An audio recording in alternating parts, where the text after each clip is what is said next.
着急下班吗？丽娜痛恨加班，如果你不想让她恨你，那就让她先下班好了。一般情况下我不下班，她是不会下班的。难怪她没有男朋友。我不明白为什么有人会以没有男朋友来评价女性。没错，这个问题真该好好研究。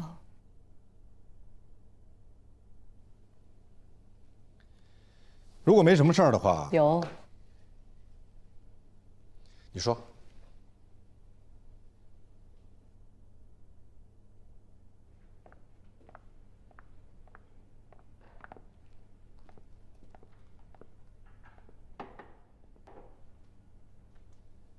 一般情况下，我的办公室门不会关的。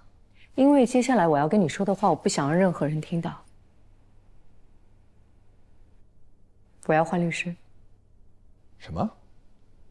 那你要换掉何塞还是兰兰？都换掉。为什么？因为有人给我推荐了更好的。谁？廖佳敏。廖佳敏？你怎么会突然想到廖佳敏？是他毛遂自荐吗？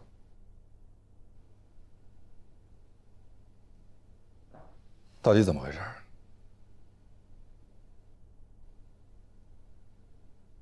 我的建议是不换。封印不会介意的。其实他跟廖佳敏还有点惺惺相惜。但是何塞会介意。之前你们合作过，而且他为你赢过官司。其实你也能猜到，是谁给我推荐了廖佳敏。要是换别人就算了。我认识。我们同学。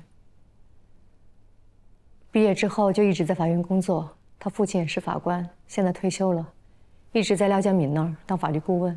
如果这么说，何塞的父亲还是何佳一呢？可是谁都知道，何塞从来不利用何佳一的关系。那你打算用什么理由换掉何塞呢？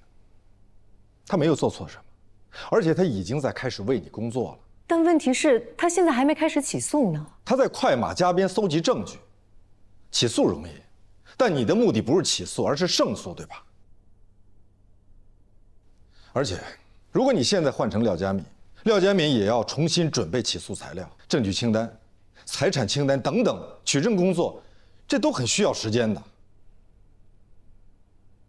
其实还有一个理由，只是这个理由我不太好说。因为顾杰。对，顾杰太恨全景了，但是他跟廖佳敏关系还不错，我想要一个跟对方能说得上话的律师。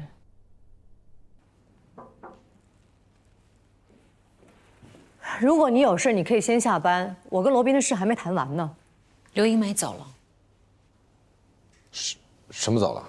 过世了。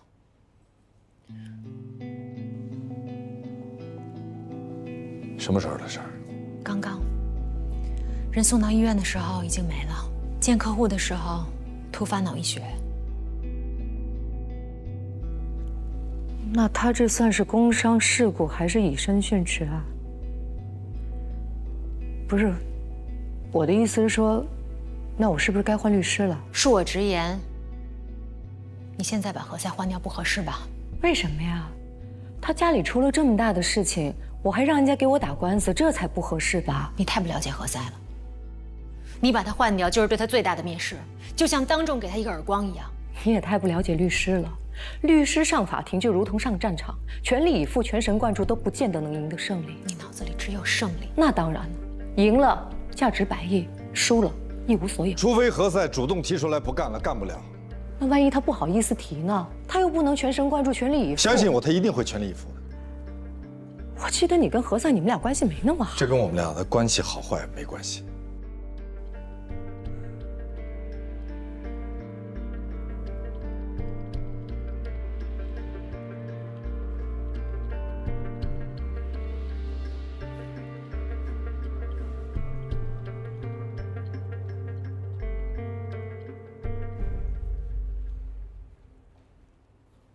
我刚才是不是太不近人情了？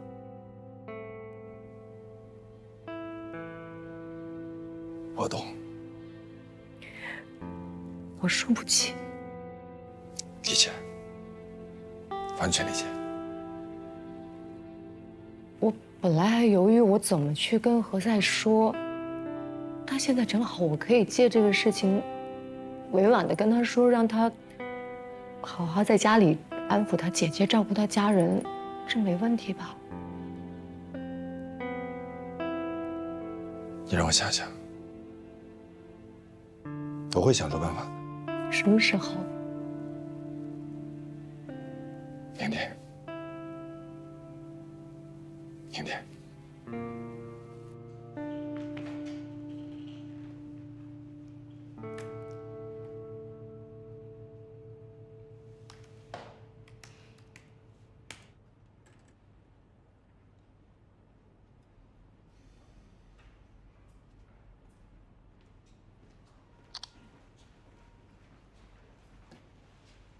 要不要搭我的车？不顺路，我可以让司机专程送你。不必了。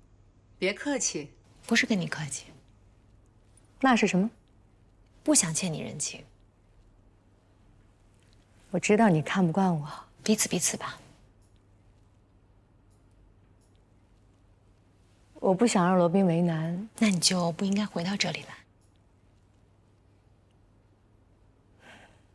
你一定要这么对我吗？你也可以这么对我。我不会这么对你。不是因为我怕你，是因为我不想让大家看笑话，说我们峨眉相忌。走了。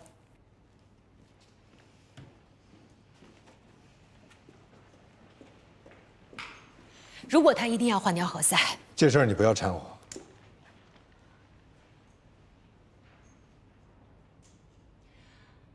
如果他不信任何塞的话，何塞是能够察觉出来的。何塞又是一个容易跟别人较劲的人。何塞是一个律师，他应该早就习惯了客户对他的质疑。我说的不是何塞，我说的是蓝红。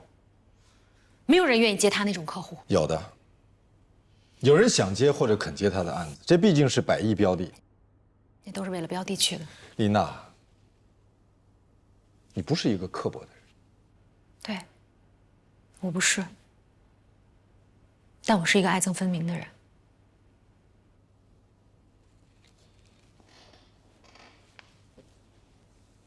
这个案子对他至关重要，他没有什么太信得过的人。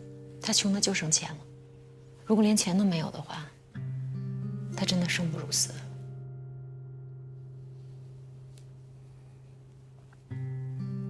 我帮你叫台车吧，你最近太辛苦了，早点回去休息。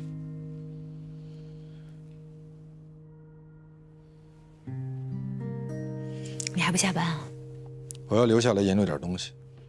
研究怎么帮何塞留住客户。我们所不能丢这么大一个单子。那如果输了，岂不是更丢人？丢了比输了更丢人。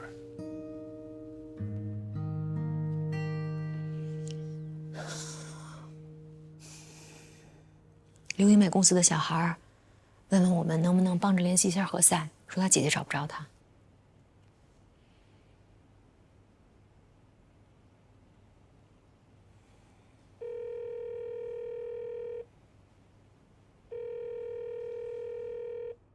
哎，罗宾，什么事儿？你在哪儿？我在医院呢，什么事儿啊？哦，我就是想问，有没有什么需要帮忙的，我们随时可以赶过去。不用不用，我自己能处理。你还有什么事儿吗？没有。那你节哀顺变。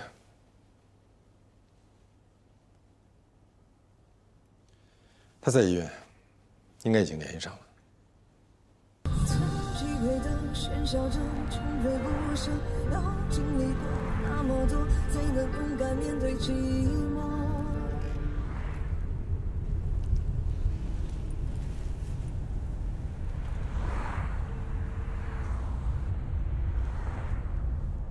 喂，姐，我们刚才去医院找万医生取证了，他刚刚做完手术，在手术室门口碰上了。啊，那个何塞还跟你在一起吗？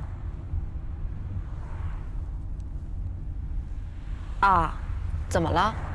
丽娜说，何塞的姐夫刘英美脑淤血，突然去世了。他姐姐情绪激动崩溃了，现在在医院呢。我问问，我们一直在一块儿呢。好。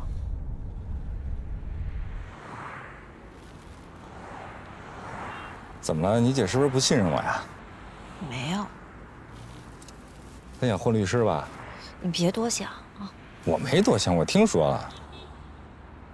我听说人家给她介绍了廖佳敏。刚才在手术室，你姐给你打了个电话，你没接。不，你不用跟我转移话题。你姐夫突发脑溢血去世了，你姐受刺激了，进医院了。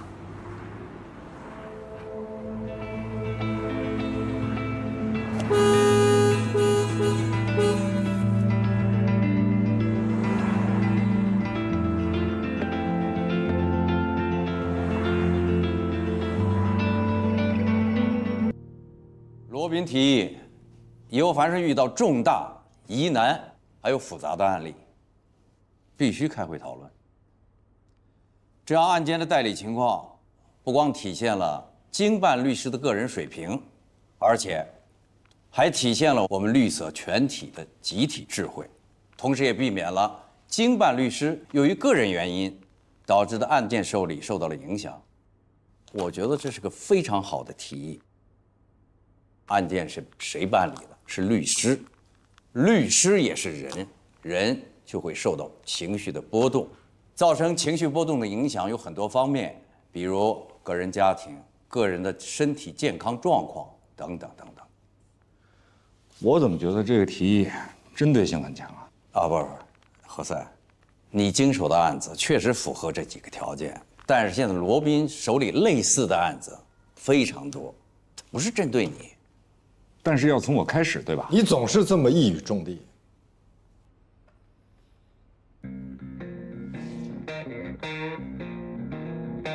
好，散会。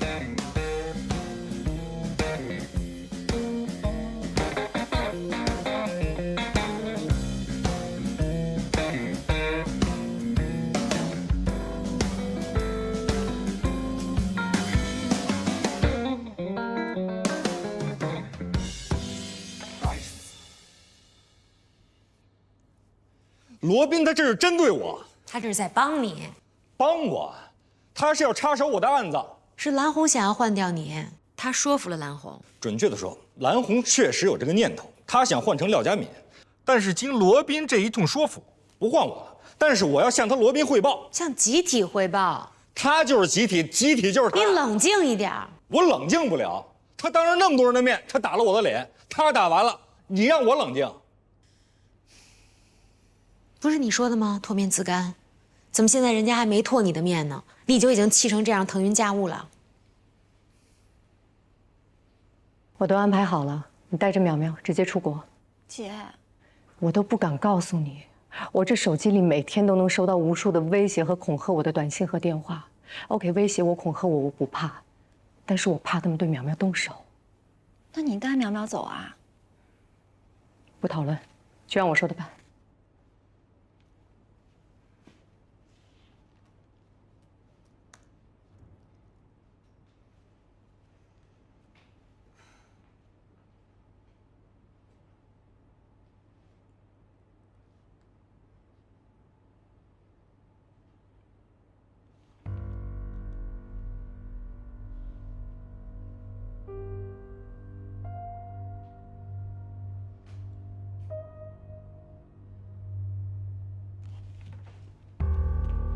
所有事情都会解决的。我等一下打给你。你怎么了？自己看。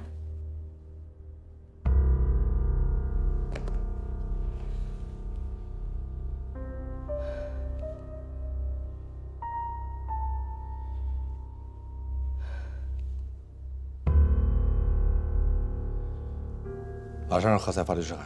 告谁啊？告你姐姐？这事跟我姐有什么关系？据知情人爆料，看见了吗？这个知情人就是你姐姐罗琦。不可能，罗琦他不会的。不会吗？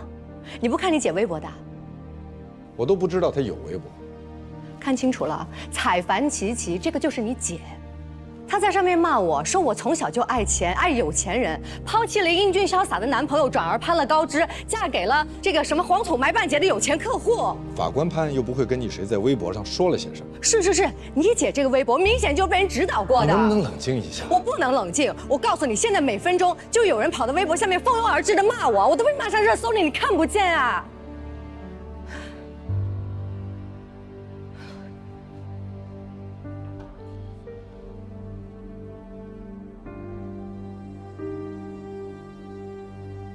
在所有的事情搞清楚之前，请你能不能先冷静地跟我说话？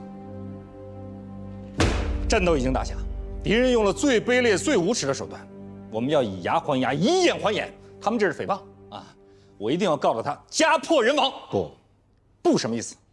不，就是因为采樊琪琪是罗琦，也就是罗宾律师的姐姐。罗宾，你不能因为她是你的姐姐你就护短啊！你现在要做的是大义灭亲，不要上当。不要乱了手脚，好吗？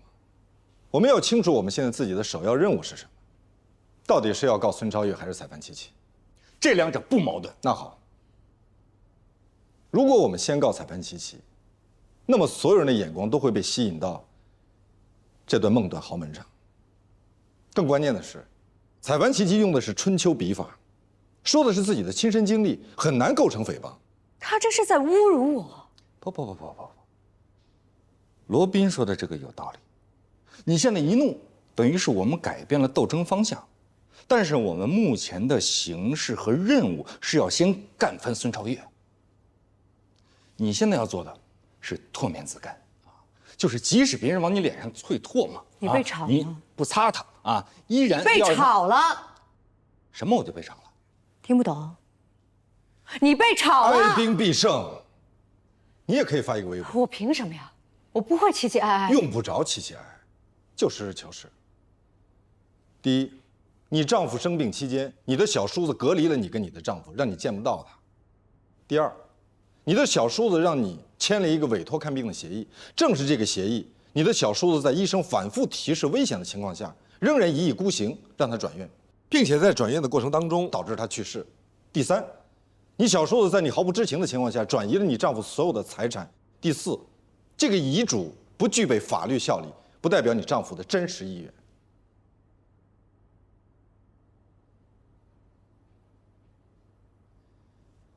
我可以去给平台发一个律师函，让他们删帖，不许转发。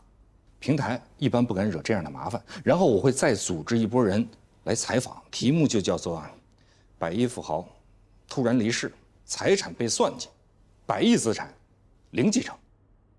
最关键的是，马上申请诉讼保全，让孙超越1分钱都动不了。他是生意人，这会对他形成致命的打击。好，这就去办。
什么事儿不能明天到办公室再说吗？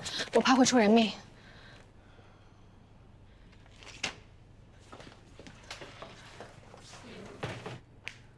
这个套真的是太合法了。所以啊，我们现在特别着急，这个委托书要赶紧撤掉，不然的话，房子真的被卖了就来不及了。你让麦飞明天上午去司法局投诉，让司法局给公证处打电话，要求撤销这份委托书。然后让麦飞去公证处找到骗子当时带他爷爷去公证的录像。关键是刚刚您也看到了，还有一个贷款协议，真的签得非常的糟糕。如果爷爷不能按时还款的话，他们是可以跟法院去申请强制执行的。麦飞报案了吧？报了。去派出所拿着受案回执，让法院暂停执行。好，我知道了。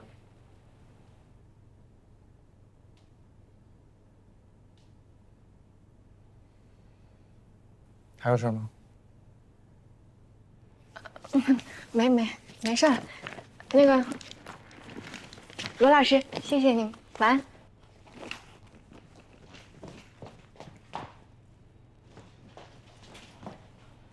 那里。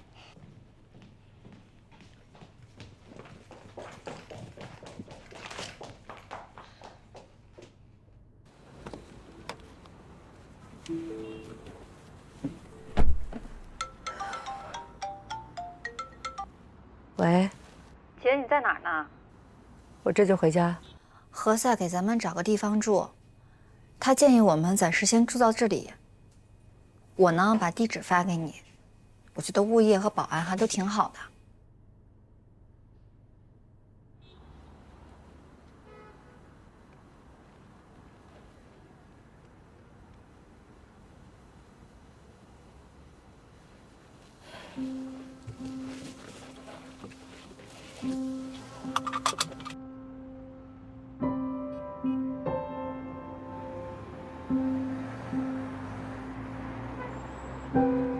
那我就走了。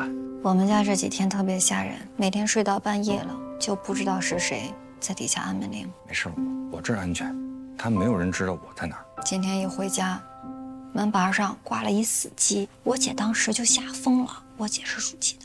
这都什么下三滥的手法呀！你住哪儿啊？我上我姐那儿住去，正好我姐夫去世了，我也去陪陪我姐。啊，对了，那个淼淼啊，她要是没人照顾，你就放我姐那儿去，反正这都住一个院里，方便。麻烦你了。不麻烦，不麻烦。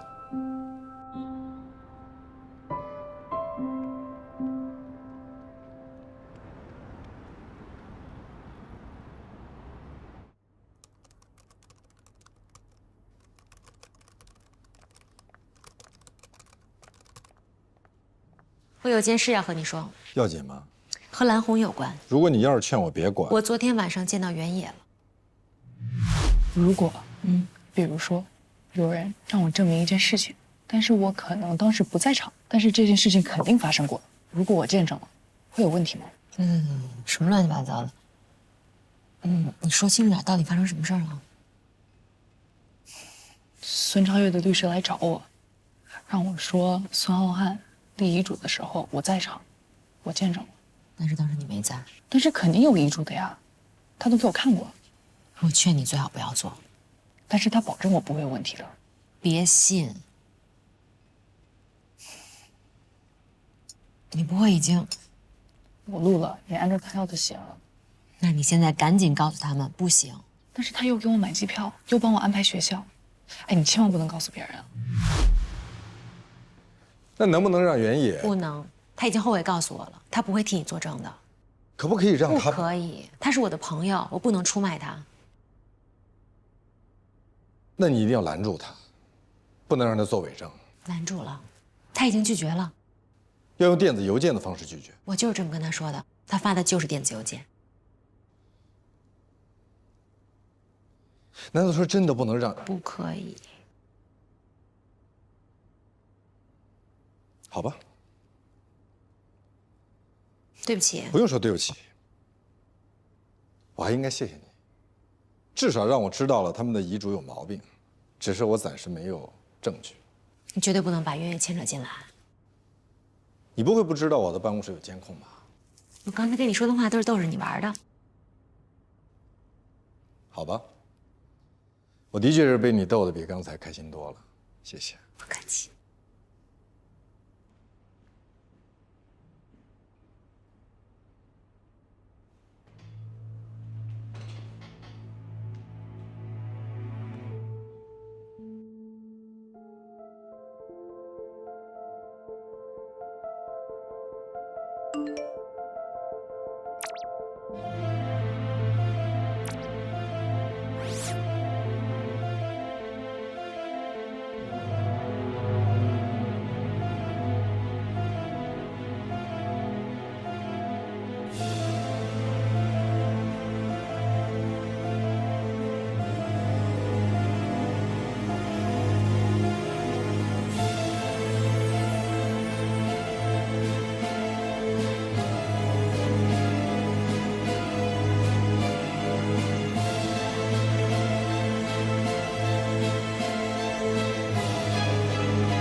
他们估计会谈崩。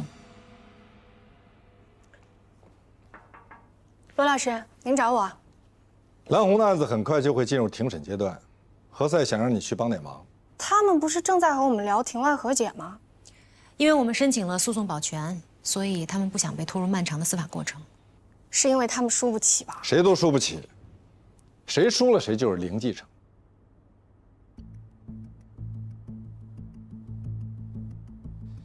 去给我拿一下律师职业行为规范。啊，我这儿有，我给你拿吧。尽快。好。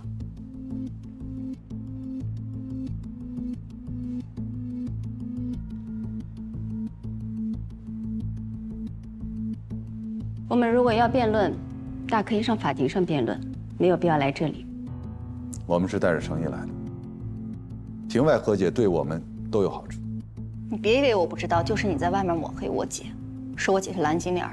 你们也抹黑我们的当事人啊，把他说成是一个欺负孤儿寡母、侵占亡兄家产的人。那不是抹黑，是事实。事实是，浩瀚超越集团是孙浩瀚、孙超越兄弟俩共同创立的。不，公司是由孙浩瀚创立，弟弟孙超越是追随自己的哥哥。浩瀚超越集团的股份，自集团创立之日始，至孙浩瀚先生去世之前1周，一直是孙浩瀚先生占60%，长子孙然和其弟弟孙超越先生各占20%。为什么没有蓝红女士的呢？蓝红女士嫁给孙浩瀚先生，也不是1年2年了。我姐之所以没有股份，是因为我姐夫曾经说过，我姐夫的就是我姐的。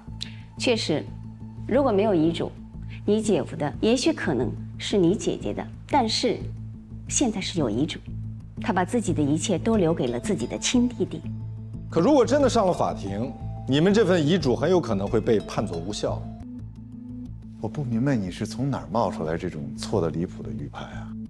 如果你们的遗嘱真的一点问题、一点毛病都没有的话，你们又何必坐在这间屋子里，跟零继承的法定继承人在这儿谈条件呢？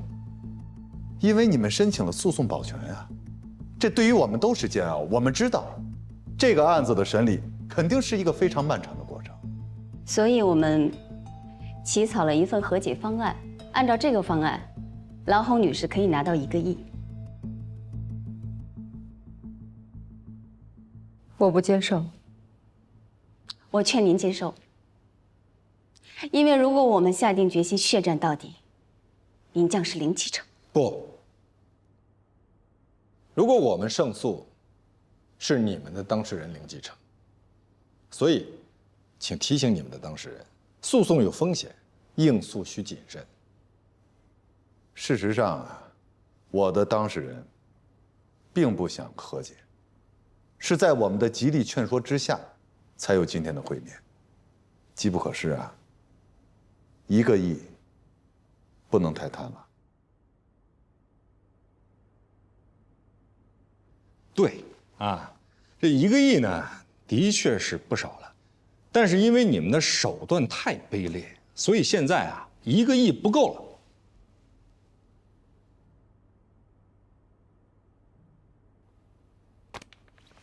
今天之内签署都有效，否则我们只能对簿公堂。你们真的以为你们收买威胁了所有可能的证人，我们就没有证据证明你们的遗嘱人设立遗嘱的时候，是不完全具备民事行为能力的吗？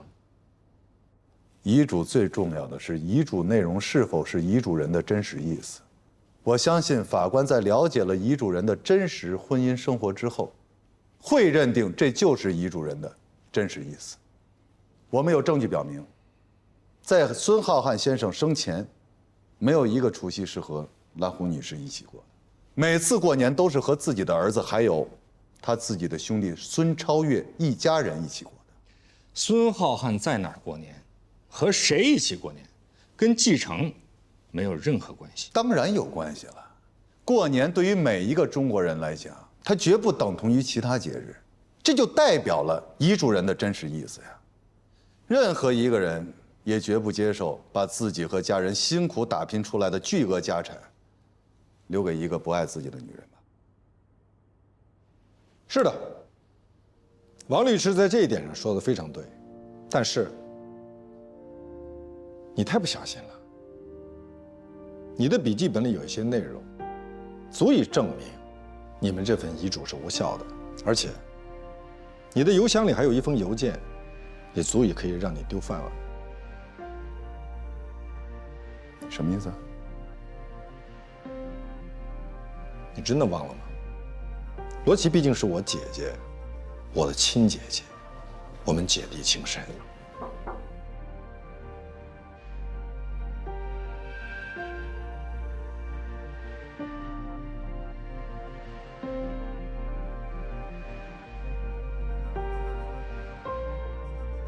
我是在救你。律师职业行为规范第64条，律师不得向司法机关或者仲裁机构提交明知是虚假的证据。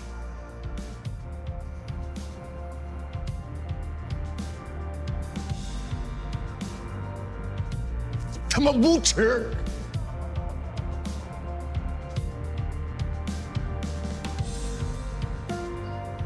冷静，你是律师。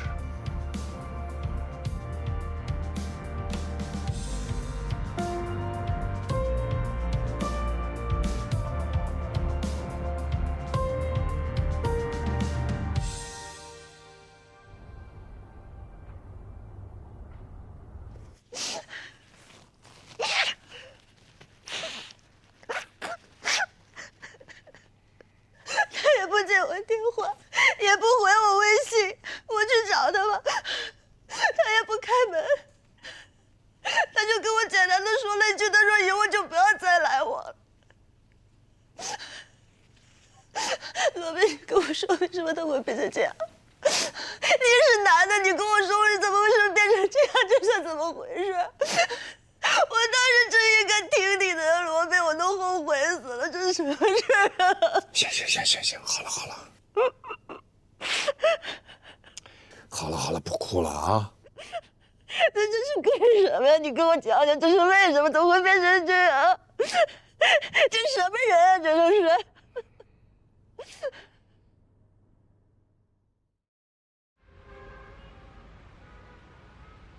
孙超越给气疯了，大骂王丽是白痴。你怎么了？孙超越约我打球，说不定他觉得反正你已经抓住他的把柄了，不如跟你说说软话，掏掏心窝子，也许你心软。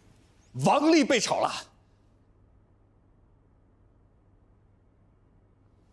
难道这不是个好消息吗？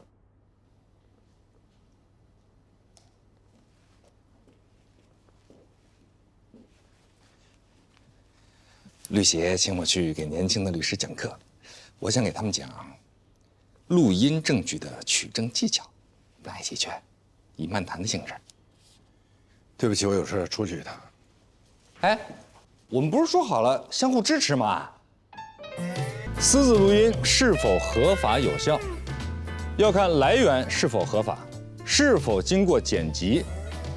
来源合法的，未经过剪辑的完整的录音是可以不经过本人的同意，就到法庭上就作为法庭判案的证据的。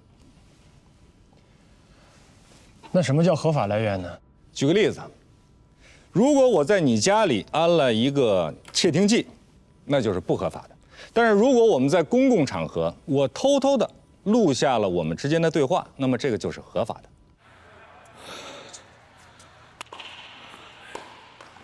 你赢了，你不甘心？的确有点不甘心。那我们再打一场。别，先歇会儿。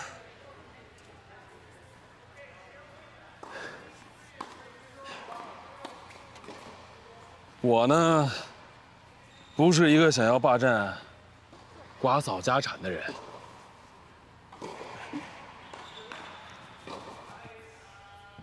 而且我跟你说过，我小的时候啊，特别喜欢打网球。而且那个时候啊，我教练跟我说，我要是好好练，真可以打职业赛。私自录音最重要的事情，就是不能让取证对象发现你正在录音。所以选择录音设备，一定要选择体积小、易隐藏、音质高、待机时间长的录音设备，最好是可以进行复制的。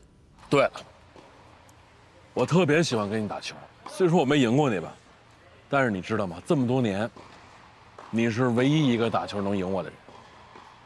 那可能是大家都知道你太喜欢赢了，故意让你赢的。的确有这个可能，但是我尊重能够打赢我的人。好，那我争取以后每次都赢你。私自录音，又不被对方察觉，还让对方和盘突出，除非对方是对你极其信任的，至少是对你有好感的人。你直接说你的问题。利用别人对你的信任，来套取录音，以便在法庭上作为证据来击败对方。您不觉得这种间谍、卧底，都是凭借对方的信任得到情报，从而击败对方，这有什么错误吗？律师这个职业本身就会引起内心极大的冲突。如果你太软弱，我建议你换一个行业。我们啊，真的是白手起家，我也没有结婚，公司就我们3个人，我哥、我嫂子。那个时候真是没白天没黑夜的干啊。我说的嫂子啊，是苏萍，挺好的一个人，又生孩子又工作。我还记得那时候她大着肚子，还每天在外面跑销售呢。家业就是这么整出来的。我跟我哥的股份分配是他60我20，那是因为我哥把他的1半的股份给了苏萍，后来苏萍去世了，就把他那30又搁回我哥那儿。如果你是我就想问问，你会不会把你哥还有王嫂的股份拱手让给一个一天都没有跟你们打拼过的女人？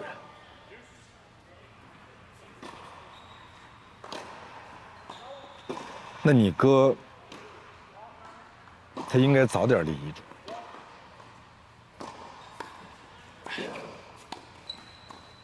从他发病到走就半个月，他时间太快了。而且在我的世界里，我认为，就是因为蓝红的照顾不周，我哥才会生病。在我看来，那就不是一个能够照顾家的女人。可就算你再讨厌蓝红，你也不应该不让他见你哥呀。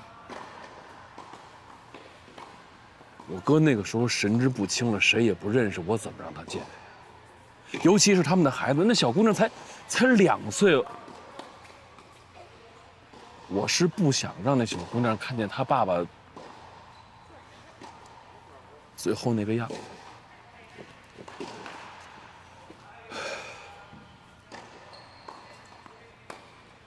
法律规定，无行为能力人或者限制行为能力人所立的遗嘱是无效的。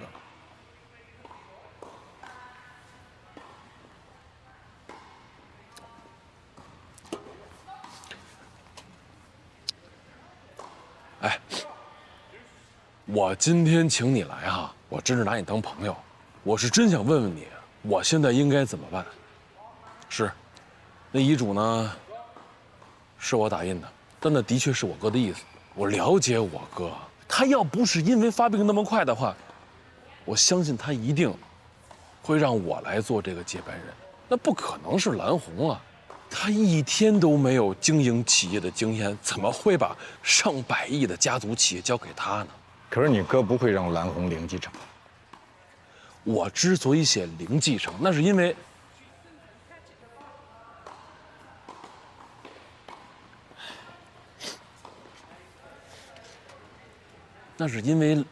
蓝红在外面的口碑。他如果真的是一个这样的人，我怎么可能把家产给他呢？他必须是零继承的。如果他能够本分，踏踏实实的，我绝对不会亏待了他。你也可以去问问这么多年，哎，我上一个嫂子跟他生的孩子，我是怎么带的？我对那孩子比对我自己的孩子还要好呢呀。我相信。可是王丽应该提醒你。他的确提醒我，他也跟我讲了，如果真的要提到司法鉴定的话，鉴定的结果如果出现了问题，我肯定是零继承。啊，咱扯句题外话啊，他可真不是我开的啊，是他自己觉得不好意思没脸见我，他才自己走的。我也不知道他怎么想的啊，因为他跟你姐，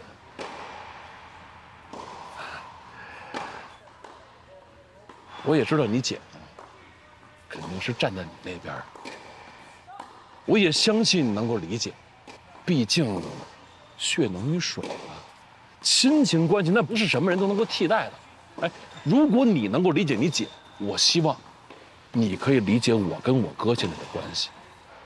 毕竟这么大一个企业，我不可能把我跟我哥打下的天下拱手让给他吧。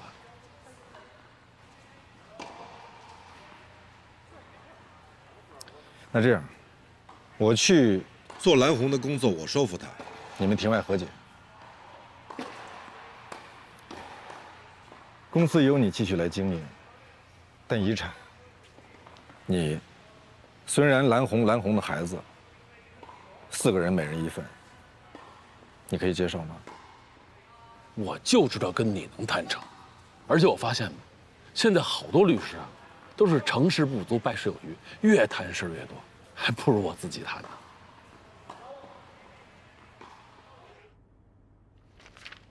我不能接受。为什么？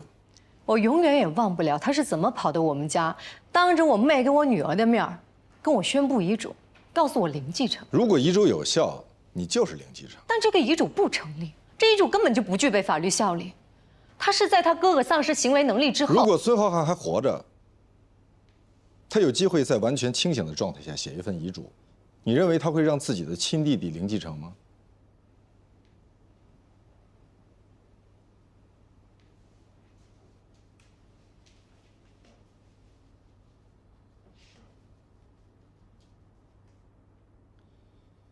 遗嘱应该体现的是遗嘱人的真实意思，而你我都清楚，孙浩瀚的真实意思，就是既不希望你零继承，也不希望孙超越零继承。如果他真的在天有灵，我相信他一定希望自己创办的公司能够基业长青，你跟你们的女儿能够安居乐业。而不是为了他的遗产打得鸡飞狗跳、反目成仇，这是他最不愿意看到的。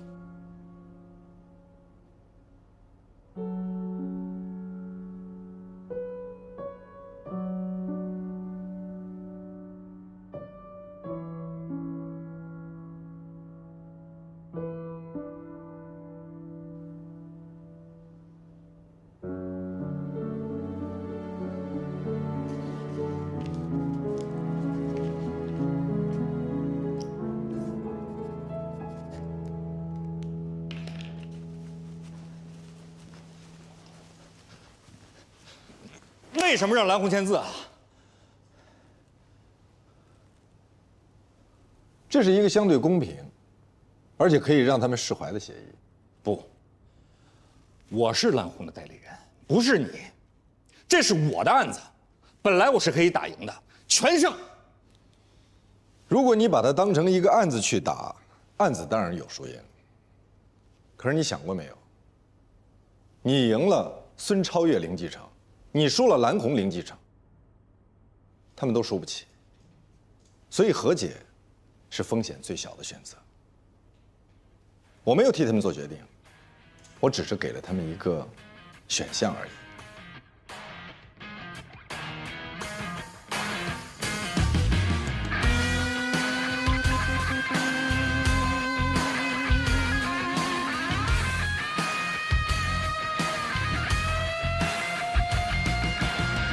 在角逐一场没有终点的梦，只能够战胜残酷，只能去圈住迷途，他要走的每一步，不犹豫，不彷徨，这夜的星光将是模样，别去想那些失望梦想，都终将绽放，终将绽放。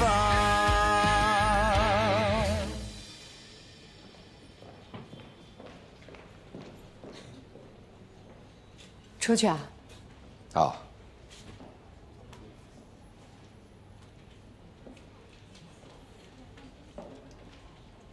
这电梯怎么这么慢呢？饭点吧。也是啊，每层都有人吃饭。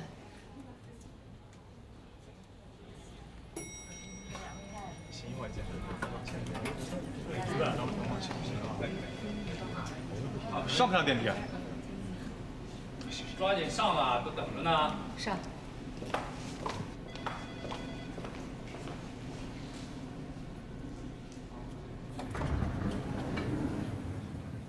你怎么来了？也不提前打个电话。找你呀，怎么？我找你还要提前跟丽娜小姐约下时间吗？当然不用。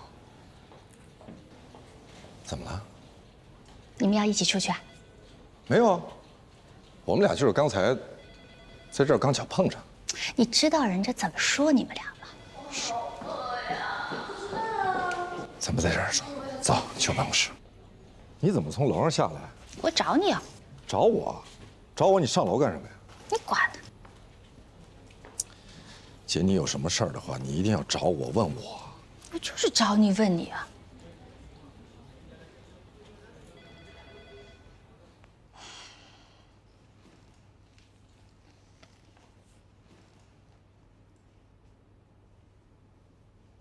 王丽去哪儿了？什么去哪儿了？我不知道。你们俩最近一直没联系吗？我去找他了，还去了他的律所，说他辞职了。哦，你还没吃饭呢吧？咱俩好久没一块儿吃饭了，走，一边吃饭一边。我还去开家长会。那也得吃饭啊！家长会几点？我不想跟你吃东西。你真没干过什么亏心的事儿？绝对没有。那他好端端的为什么要辞职？他本来是要代理蓝红小叔子的案子，结果后来人家叔嫂和解了，不打了，所以他就不干了呗。我再问你一遍啊！我再问你一遍啊！你确实在里面没干过什么事儿？那肯定有我的事儿。你刚才说没有。你说我有没有做过亏心事儿？那我肯定说没有，我没做过亏心事儿，我做的都是好事儿、良心事儿，助犍为离，化干戈为玉帛。你正经点。我很正经啊。王丽怎么你了？你老不说她好。道不同不相为谋。哪里不同了？他老想把这个案子打成世纪争产大案，就是那种天天上新闻、上头条那种，恨不能热热闹闹的打上好几年、好几代，就跟有些歌星、作家，一首歌、一个作品能吃一辈子那种。别扯东扯西的，我都听不懂。我没扯东扯西，我说的是真的。哎，你还没回答我刚才的问题呢。你上楼干嘛去了？找谁去了？你说话呀！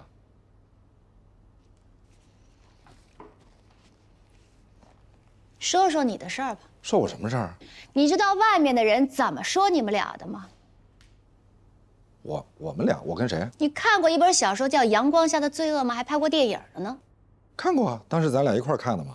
有一对渣男渣女，女的让男的去绑一个富婆，哎，还真让他绑上了。完了以后呢，就把这富婆杀了，一起分了她的财产。你记得还挺清楚。那当然了，你们俩都再演一遍了，我还能记不清楚吗？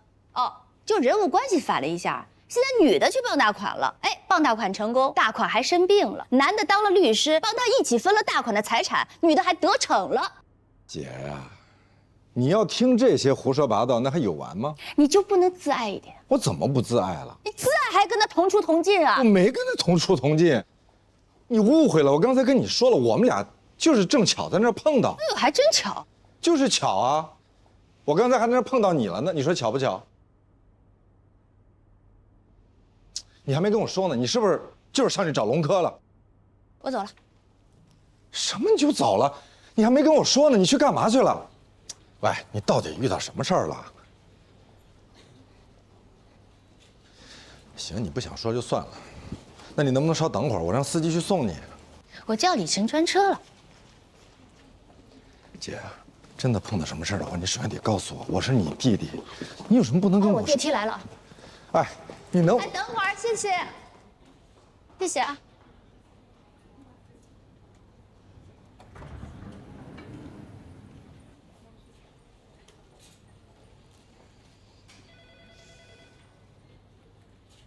你是不是想知道今天罗琦是来找谁的？找谁？麦飞。麦飞？他为什么找麦飞？今日龙科头条：为什么全景律所当家律师的姐姐要到龙科律所找弟弟曾经的助理咨询？说得非常清楚，谢谢。不客气。再接再厉，绝不骄傲。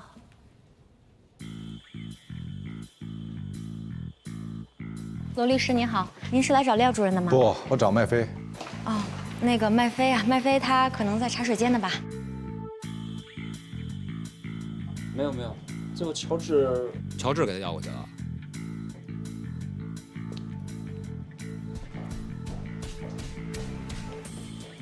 我姐找你干嘛？她是您姐姐，您还是去问她。我在问你，罗琦到底找你干嘛？我没收她咨询费，但我也不能把她问我的事随便告诉您啊，希望您能理解啊。哦。哎，罗律，我爷爷那事儿我还一直想感谢您呢。幸亏司法局让公证处及时撤销了公证，我们家房子算是保住了。不用谢，本来我也不是帮你。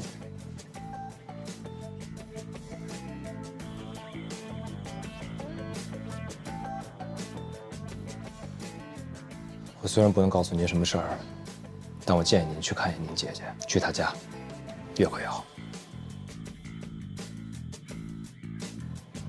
谢谢。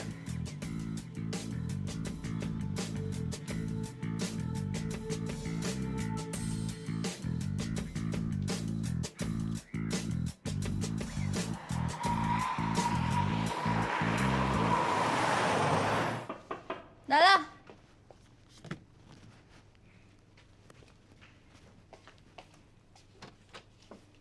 嗯，你怎么来了？你在干什么呀？收拾屋子。小安呢？去他爸那儿了。你到底怎么了？啊？没事儿。到底什么事儿啊？你非要找别人不找我？您可是大律师，我们老百姓打一个官司，顶了天了几百万，你可看不上。到底怎么了？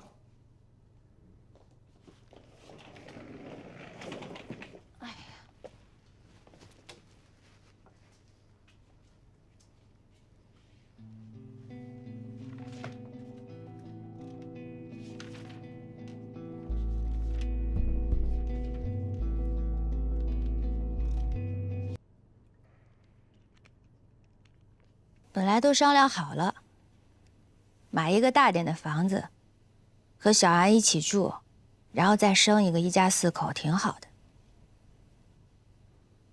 然后他那边就交了定金了，我想了，我们也得做点贡献呀，就把房子卖了吧。谁知道计划赶不上变化呀，摊上这么一个冤没头债没主的事儿。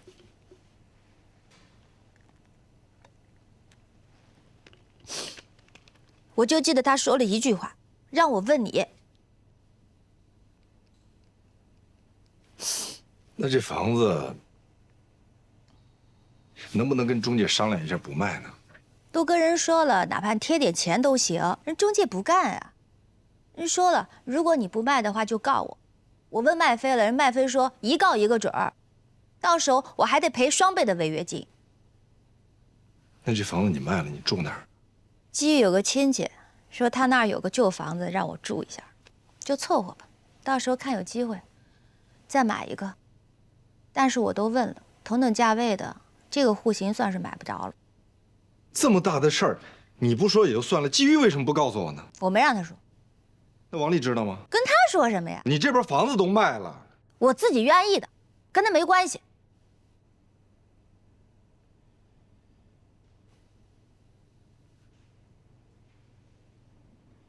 姐啊，有件事儿，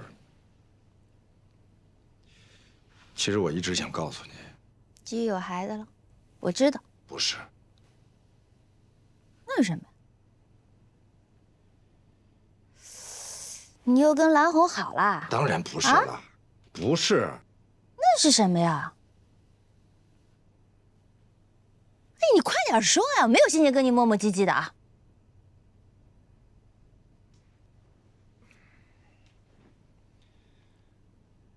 我可以告诉你，但是我跟你说了，你不真生气啊？嗯。你保证？保证。不生气？不生气。保证不生气？哎呦，有完没完啊？赶紧的。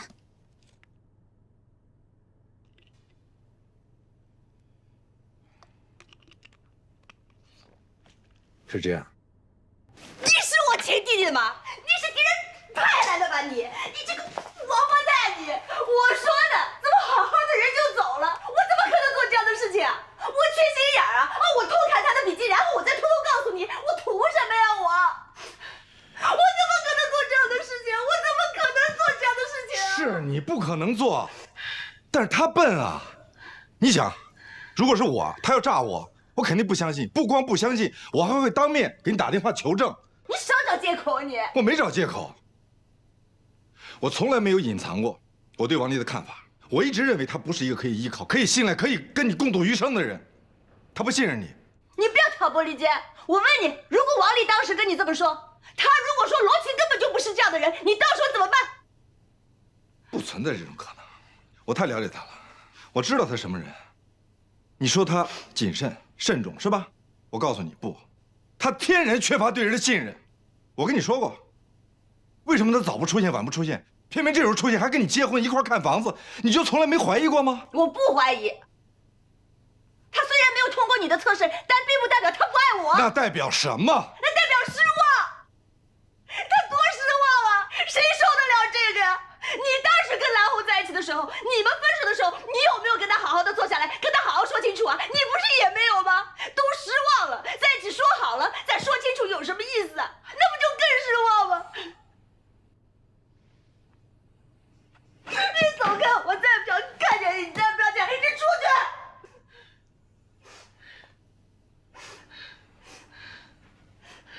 我好歹人家让你给毁了，你对不起我，罗宾，我告你，你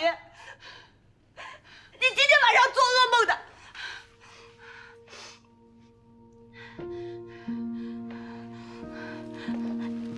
走啊你啊！你走，你看看，我把房子都卖了，这个王八蛋！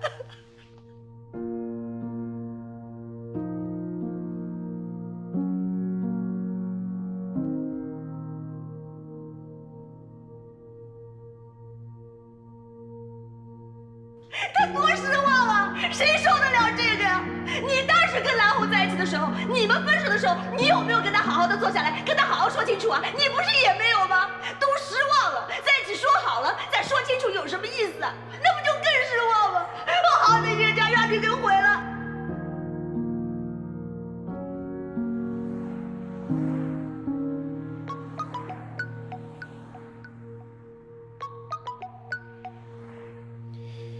什么事儿？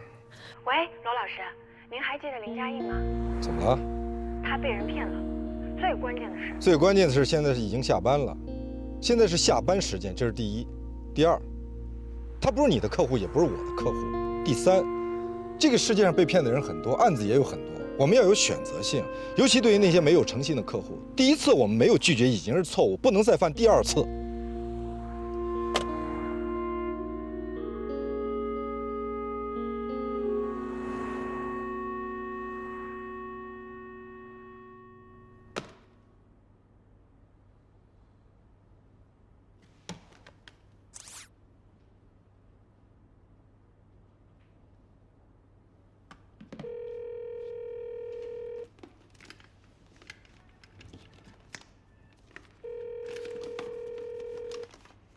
喂，你现在方便吗？我现在有点事情要跟你说一下。什么事儿？你说。是这样的，我今天下午接待了一个大姐，她的情况跟你们的情况是一样的，也是被人骗了房子，而且还负了债。最关键的是，我发现带她做公证的那个人和带爷爷做公证的是同一个人，叫江俊。那个，我这边还有点事儿，要不明天早上上班说吧，好吧？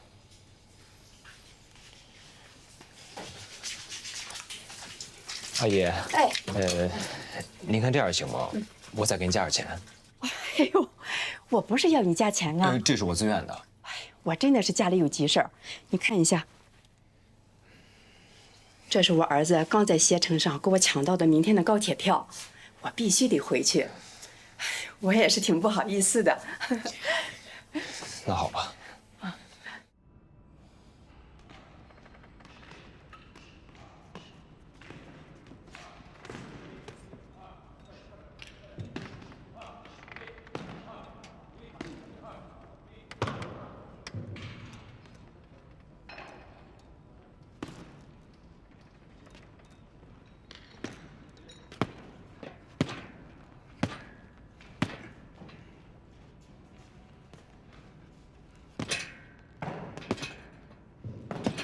罗琦并没有告诉我任何跟这个案子相关的事情，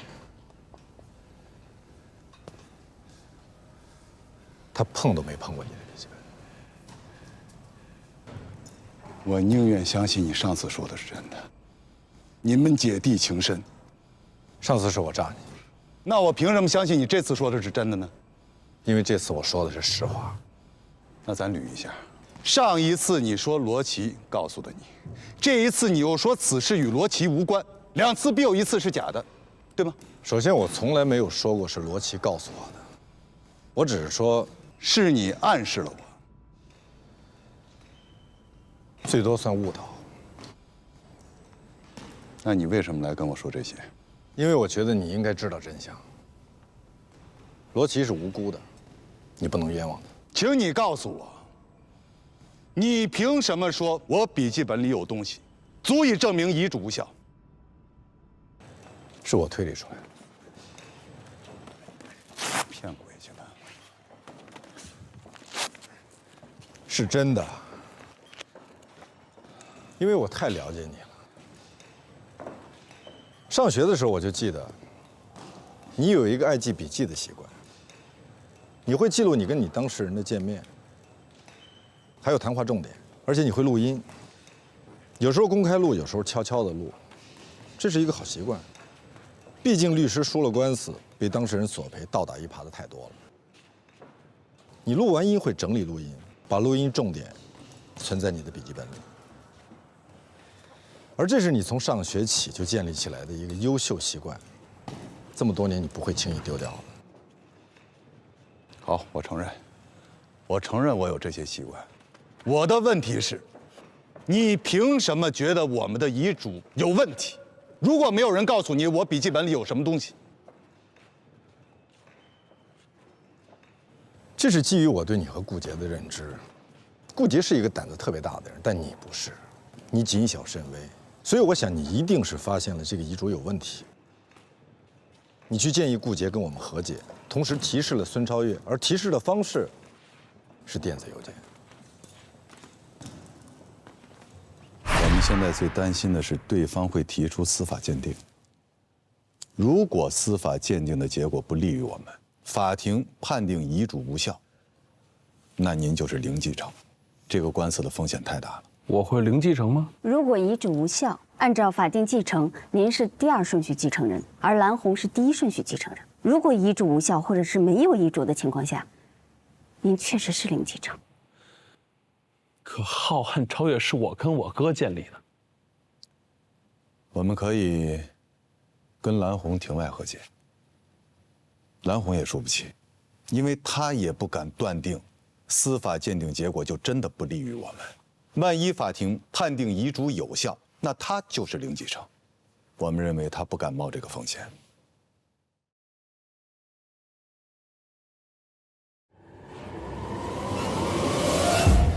就算你料事如神，就算你的推理是对的，你都猜对了，那你今天来又把整个过程说一遍，是为什么呀？罗琦很伤心，我就知道。罗琦很伤心。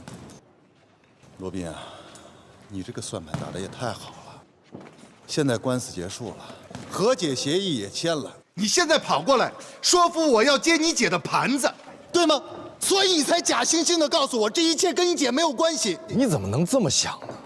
我只是不想让你……你让我怎么想？让我承认你有强大的推理能力吗？你所有的证据，其实就是猜，就是诈唬。我有证据，我有录音了。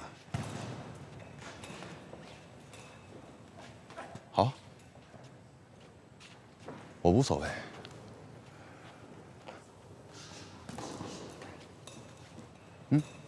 我也录了，我就是为了让你说出这一切，我才假装这么说的。现在我有证据了，证明你所有的推理都是猜的，与其说就是诈。我再说一遍，我有证据，而且是完整的录音，是孙超越亲口承认的。所以，如果你想指望这个翻盘，完全没可能。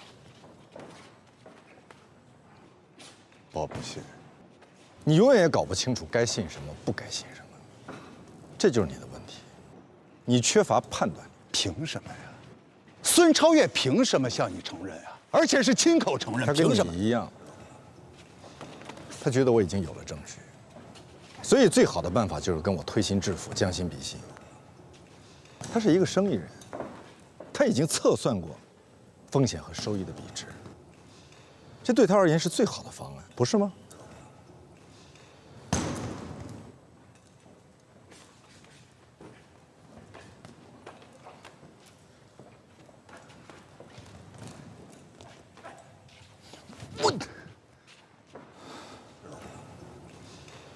说不过就动手。想赌点什么吗？你说。我赢了，向罗琦道歉。可以。你要输了，你说，向所有人道歉，书面的。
向罗琦道歉。